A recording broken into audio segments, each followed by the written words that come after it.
Elle devait être éclair, mais s'est installée depuis un an déjà. La guerre provoquée par la tentative d'invasion de l'Ukraine par la Russie de Vladimir Poutine.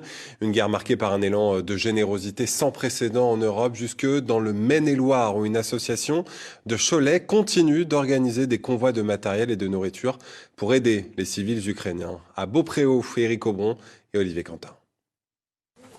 Le camion est déjà bien rempli lorsque ces bénévoles font étape dans les locaux de la Halte du Cœur à Beaupréau.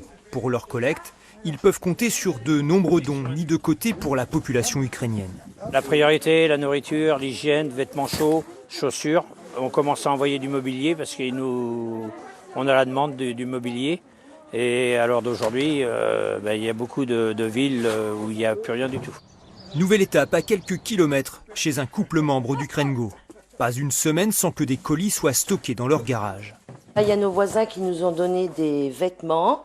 Là, j'ai un ami qui est décédé, on a tout récupéré chez lui avec son ex-femme. Et moi, je travaille avec une coopérative pharmaceutique. Et j'ai des pharmaciens qui me donnent des pansements, des sondes. Et c'est des colis qui reviennent par mes collègues. L'association n'a pas attendu la guerre pour se mobiliser. Elle est engagée dans l'aide humanitaire vers l'Ukraine depuis 2008, avec des milliers de kilomètres effectués et des amitiés fortes tissées sur place. Moi, je suis ancien chauffeur, donc je participe souvent avec des collègues transporteurs pour accompagner le camion et conduire en même temps.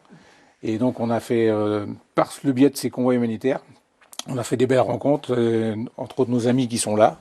Et aujourd'hui, c'est des amis vraiment proches en Ukraine.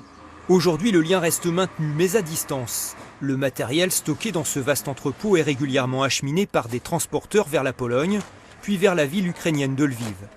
12 convois ont déjà été organisés depuis le début du conflit, et la mobilisation opère toujours, sans s'essouffler. On s'y attendait un petit peu, mais tout ce qui est don, que ce soit financier, en matériel, puis la sympathie des gens, quoi, c'était incroyable, quoi, incroyable.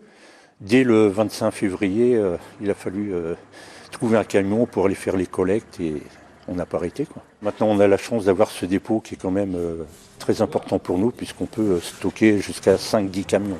Ce nouveau camion rempli partira début mars. Une autre expédition est prévue au printemps et cette fois, les bénévoles seront du voyage.